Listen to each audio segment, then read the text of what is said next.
Assalamualaikum warahmatullahi wabarakatuh. Salam sejahtera bagi kita semua.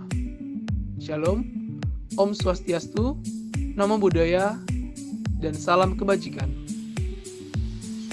Perkenalkan, kami dari kelompok 3 dengan anggota saya, Yofian Renham Stanley, NIM I34190118, dan rekan saya, Kalisa Herning Amalia, NIM I34190133, Windy Setia Oktavianti, NIM I34190051, serta Sofia Asandari, NIM I34190067.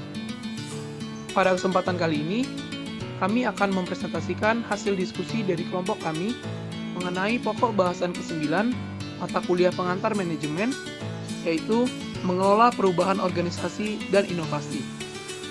Selamat mendengarkan.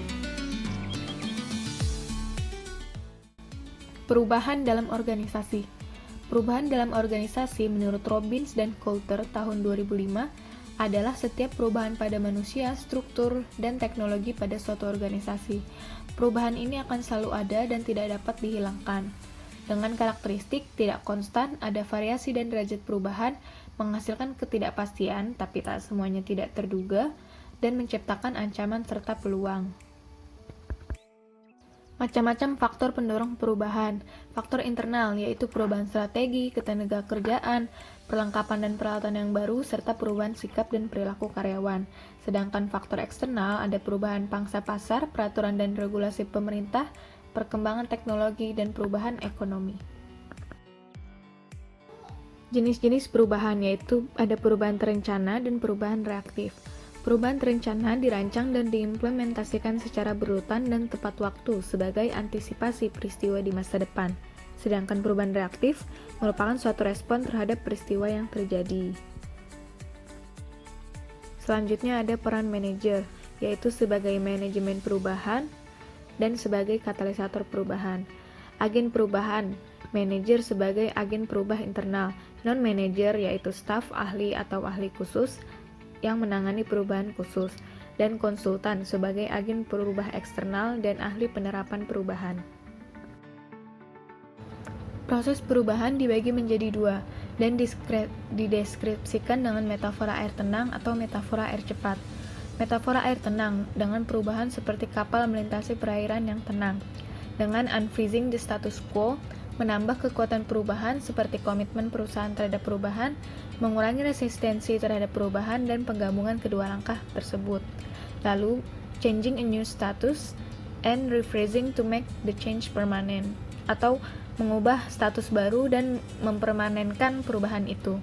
Lalu yang kedua ada metafora air cepat, terjadi pada situasi yang tidak stabil dan tidak dapat diprediksi sehingga mengharuskan perubahan yang kontinu agar dapat bisa bertahan. Kategori perubahan ada 3, yaitu kategori struktur, kategori teknologi, dan kategori manusia. Dari kategori struktur membandingkan satu ataupun lebih komponen struktural seperti spesialisasi kerja, rantai komando, wewenang dan kebijakan, dan lainnya.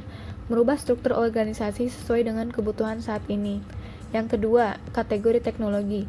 Ada perubahan proses kerja, peralatan dan metode, penerapan automatisasi pekerjaan, dan komputerisasi. Lalu perubahan dalam kategori manusia yaitu perubahan sikap, kebiasaan, persepsi, dan harapan.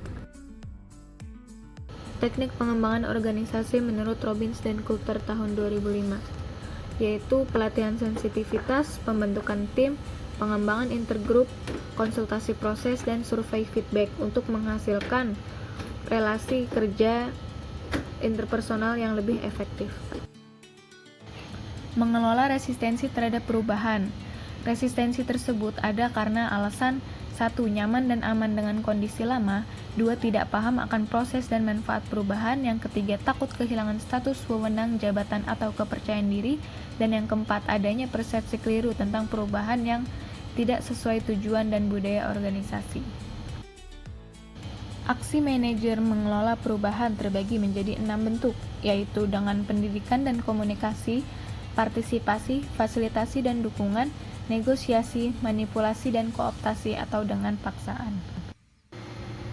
waktu yang diperlukan untuk merubah budaya atau kebiasaan. Proses ini memerlukan waktu yang tidak singkat dan memerlukan kesabaran, karena adanya sifat resistensi dari perubahan tersebut dan harus dimulai dari unsur yang paling dasar, yaitu perasaan, aksi, perilaku tetap, gaya manajemen, sikap, dan akhirnya merubah nilai. Atkinson pada tahun 1990 menyatakan bahwa selama proses perubahan berlangsung, maka secara emosional manusia mengalami transisi emosi berupa goncangan, penolakan, kekuatan emosi yang memerlukan dukungan dan pemahaman, penerimaan, pengalaman, dan pemahaman yang sempurna hingga akhirnya mencapai integritas. Metode agar karyawan menerima perubahan. Fasenya yaitu dari unfreezing atau menciptakan suasana yang tepat bagi para karyawan dengan cara memberikan alasan, berempati, dan juga berkomunikasi dengan jelas. Yang kedua adalah change atau changing, dengan cara menjelaskan manfaat dari perubahan itu, menjaga keamanan kerja, atau menyediakan pelatihan. Yang ketiga adalah refreezing dengan cara menunjukkan dukungan dari top manager, lalu publikasi kesuksesan sampai membantu karyawan untuk mengatasi stresnya. Perbedaan kreativitas dan inovasi. Kreativitas yaitu kemampuan untuk mengkombinasikan ide dengan jalan yang tidak lazim atau unik sehingga menimbulkan perbedaan dengan yang biasanya dilakukan. Sedangkan inovasi merupakan hasil atau outcome dari proses kreativitas pada produk, jasa, ataupun metode kerja. Jadi, kreativitas merupakan sebuah proses atau input dan inovasi merupakan hasil atau outputnya. Inovasi dalam perspektif sistem mencakup kegiatan input atau berupa kreativitas individu, kelompok, dan organisasi, transformasi atau proses perubahan berupa kreativitas lingkungan, proses, dan situasi, dan output atau keluaran berupa inovasi produk dan metode kerja. Menciptakan lingkungan yang tepat bagi inovasi. Dari variabel strukturnya dengan mengadopsi struktur organik, menciptakan komunikasi yang rutin, meminimalkan limit waktu pada proses kreativitas dan mendukungnya. Lalu yang kedua dari variabel budaya, dengan adanya toleransi terhadap konflik, membangun sistem terbuka dan transparan, dan menciptakan umpan balik yang positif. Dan variabel yang ketiga yaitu variabel sumber daya manusia dengan komitmen tinggi terhadap pelatihan dan pengembangan, melindungi karyawan dengan pekerjaan yang beresiko tinggi, dan mendorong individu untuk menjadi juara dalam setiap proses perubahan.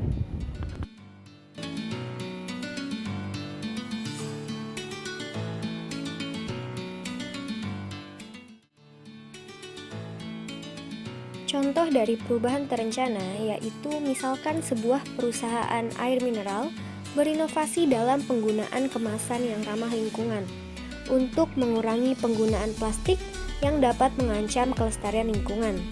Faktor internal yang memengaruhi hal tersebut yaitu adanya perubahan sikap dan perilaku pemimpin perusahaan untuk menghasilkan produk ramah lingkungan yang menguntungkan dalam jangka panjang dan mengikuti adanya tren masyarakat yaitu Go Green yang menggunakan barang ramah lingkungan.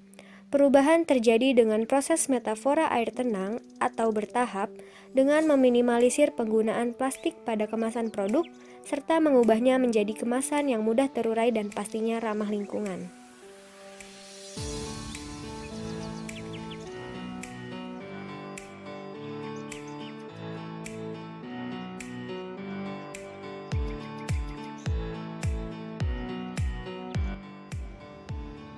Contoh perubahan reaktif adalah perusahaan e-commerce yang menerapkan work from home atau WFH untuk meminimalisir kontak langsung antara karyawan akibat adanya pandemi COVID-19. Faktor yang memengaruhi terjadinya perubahan ini adalah kebijakan dari pemerintah tentang social distancing. Selain itu, perubahan ini terjadi melalui proses metafora air cepat, karena perusahaan segera menyesuaikan dengan kondisi yang berubah secara tiba-tiba agar perusahaan dapat tetap bertahan di era pandemi ini.